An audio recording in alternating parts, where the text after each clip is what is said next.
Olá pessoal, tudo bem? Hoje vamos iniciar lançamento oblíquo, tá ok? Quem não entrou no canal e assistiu às aulas passadas sobre lançamento horizontal, volta lá para assistir a aula, tá ok? Entre no canal, compartilhe, quem não se inscreveu, se inscreva no canal, ajude ao profissional da educação. Eu sou Carlos Souto e depois da vinheta, vem comigo, teoria de lançamento oblíquo para você, ok? Bom pessoal, eu tenho aqui um lançamento oblíquo. O que vem a ser um lançamento oblíquo? Um lançamento em que, por exemplo, eu tenho um canhão aqui, ou um foguete, e ele é lançado em relação à Terra formando um ângulo. E ele vai ser lançado formando um arco de parábola e caindo nessa horizontal aqui. Então eu considerei dois eixos aqui, o eixo de x em metros e o eixo de y aqui em metros.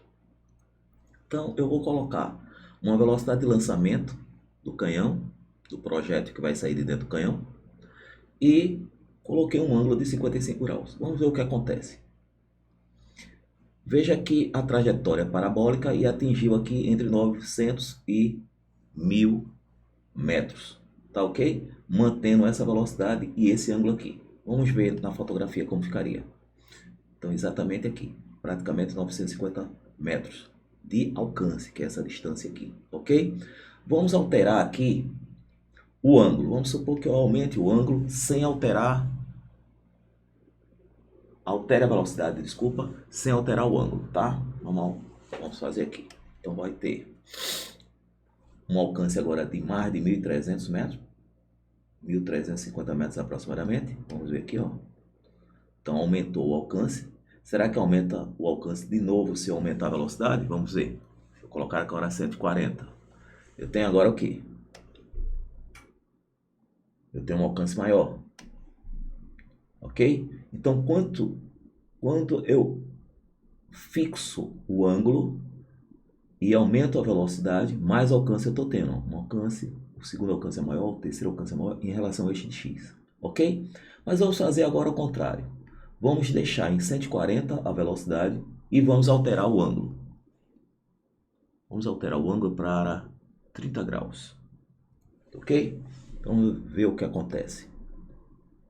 Deu um alcance de 1.700. Ok? Vamos alterar agora o ângulo para 40 graus. 40 graus. Então o que vai acontecer? O alcance já foi maior novamente. Quando for 45, que é exatamente metade, ó, de 90 graus. Que esse eixo é ortogonal a esse, forma um ângulo de 90. Se eu colocar metade, o que vai acontecer?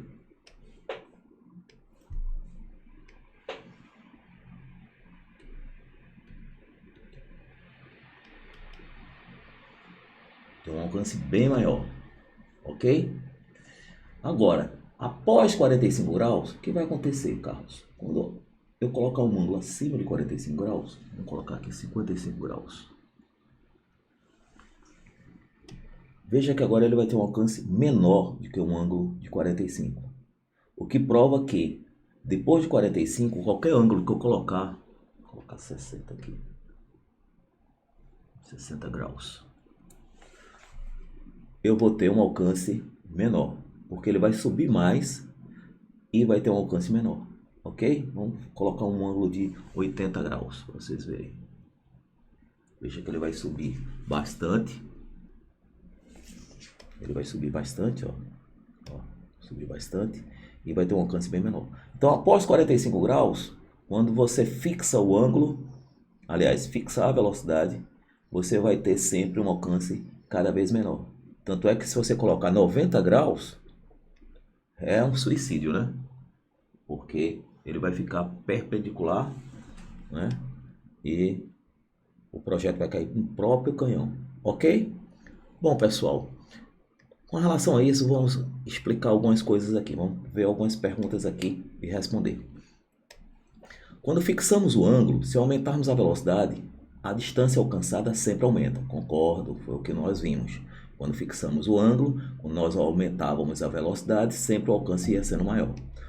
Quando fixamos a velocidade, se aumentarmos o ângulo, a distância alcançada nem sempre aumenta ou sempre aumenta. Nem sempre aumenta, né? Nós vimos que depois de 45 graus, ele vai ter um alcance menor. Das duas velocidades, é possível que a menor atinja a distância maior? Então, dadas as duas velocidades, é possível que a menor atinja uma distância maior? Sim, é possível, depende do ângulo. Finalmente, o lançamento oblíquo é um movimento no qual uma partícula é arremessada com velocidade inicial não nula e inclinada em relação à direção horizontal.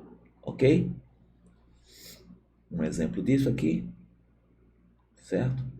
É você ir aumentando o ângulo aqui e você vai vendo que tem um alcance maior, né? Nós vimos isso anteriormente, né? Vou colocar aqui, 100.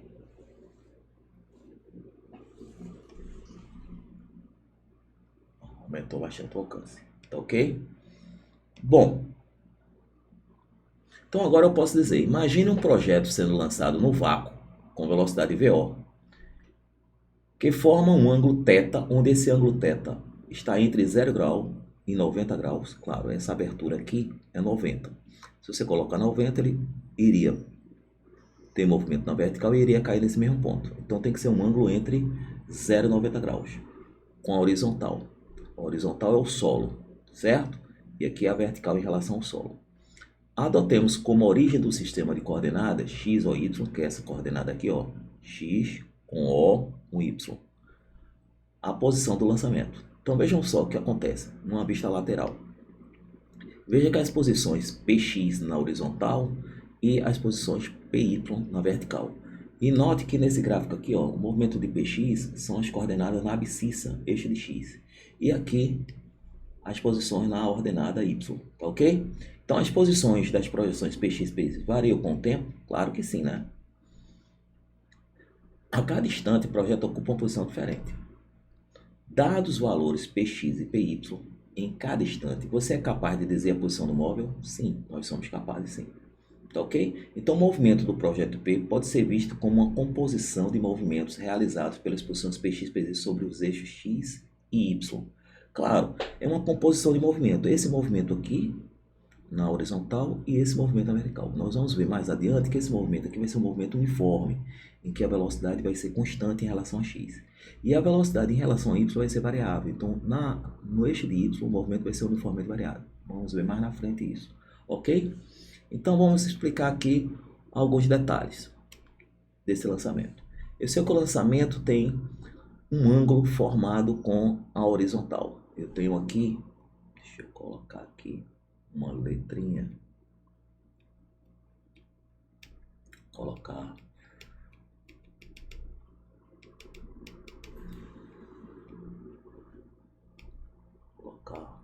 uma corzinha aqui,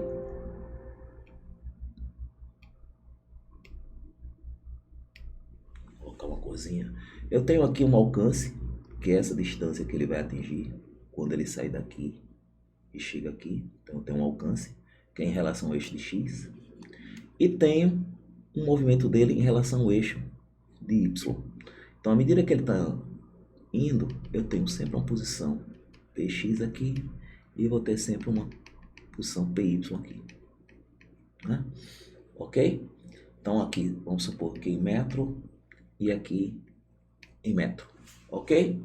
Então, eu vou ter que quando você faz uma inclinação dessa aqui, faz um lançamento com essa velocidade aqui, você vai ter que decompor esse vetor para a horizontal e para a vertical, para saber exatamente quanto ele vale na vertical e na horizontal. Então vamos lá.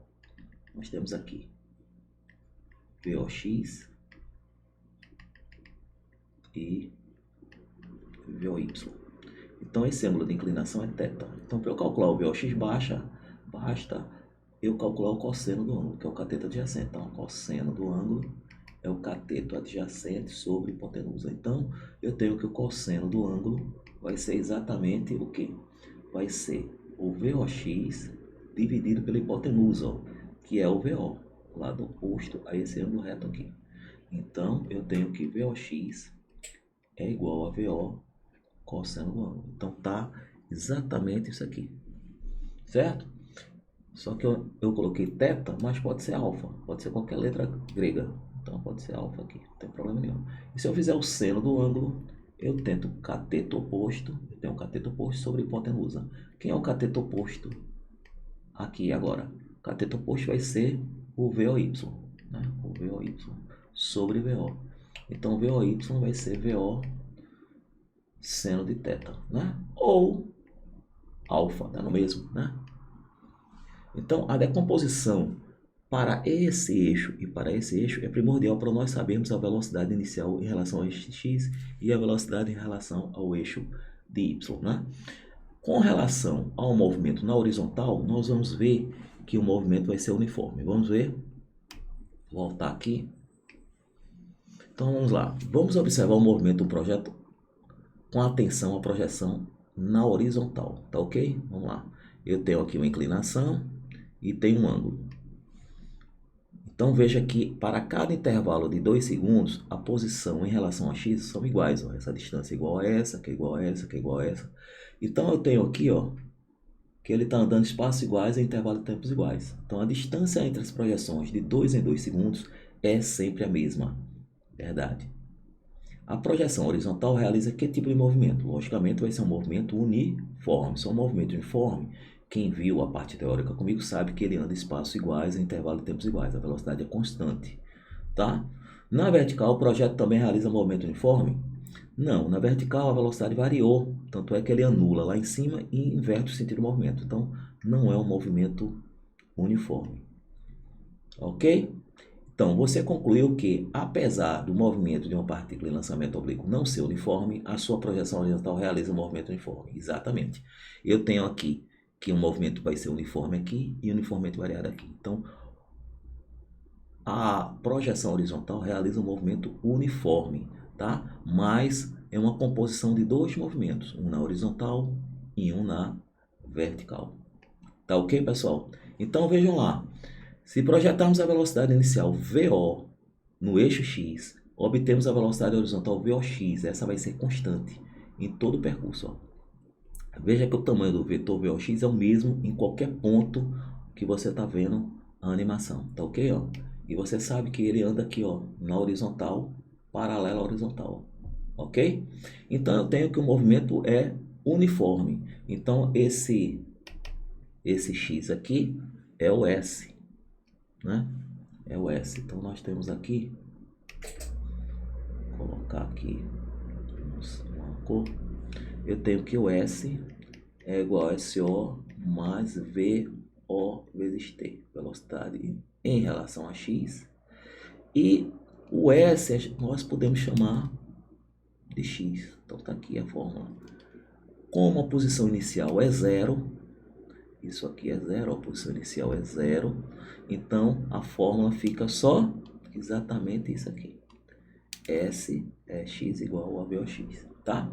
E o VX eu vi com vocês que é VO cosseno do ângulo, porque ele é uma projeção desse ângulo aqui.